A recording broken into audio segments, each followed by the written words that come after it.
One day, Jesus told Peter, James, and John that they were going to go up on a mountain. And Jesus used his godly powers to appear at the top, while the other three had to climb the whole way. No, actually, Jesus didn't do that. He never revealed his holiness for selfish gain, but always for others.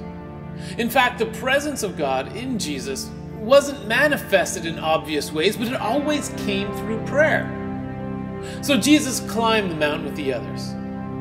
But I'm going to leave Jesus on top of the mountain because it takes enough time to animate three men climbing a mountain. Now, what happens on top of the mountain is about to change everything. Jesus' own holiness is about to come shining through. We shouldn't be surprised by something happening on a mountain, because this is how God has worked in the past. Do you remember when Moses climbed a mountain and God's presence moved past him so that Moses could experience God? Just remember when Elijah climbed a mountain and experienced God by praying for fire to fall from heaven to consume an altar. See, God likes mountains, and they carry a lot of symbolism. So when we see Jesus, Peter, James, and John on this mountain, we know that something great is going to happen. They will experience God. The first experience of God is when Jesus is transfigured. What does it mean to be transfigured? It means that he experienced metamorphosis. His clothes shone a pure white, whiter than any clothes could be bleached. The second experience of God was when Moses and Elijah showed up.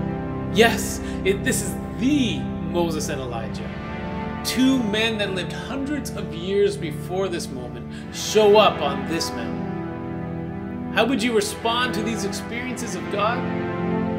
I think we would be overwhelmed and confused. So you can't blame Peter for responding with nonsense. Peter responds without thinking, and he says to Jesus, "Rabbi, it is good for us to be here. Let us put up 3 shelters." Oh, Peter, dead men don't need tents. But Jesus does not respond to Peter's nonsense. Neither does Moses or Elijah.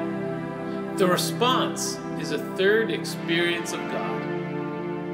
The disciples are enveloped in a cloud. Not just any cloud, but the Shekinah glory of God, a cloud that is saturated with the presence of God. And then they experience God further. The fourth experience of God is the voice of God speaking for all to hear. "This is my Son, whom I love. Listen to him." And then it's all over. What was the point of all this craziness? It was a picture of everything that our hearts long for. It was worship. This is what we come together to experience every time we come to church. This is what we long for and what we long for the world to experience. And experiencing God changes us. Worship changes us. This story teaches us that worship is not about music. Worship is not about belief. Worship is all about experience. The disciples experienced God. And we can experience God too because Jesus is alive.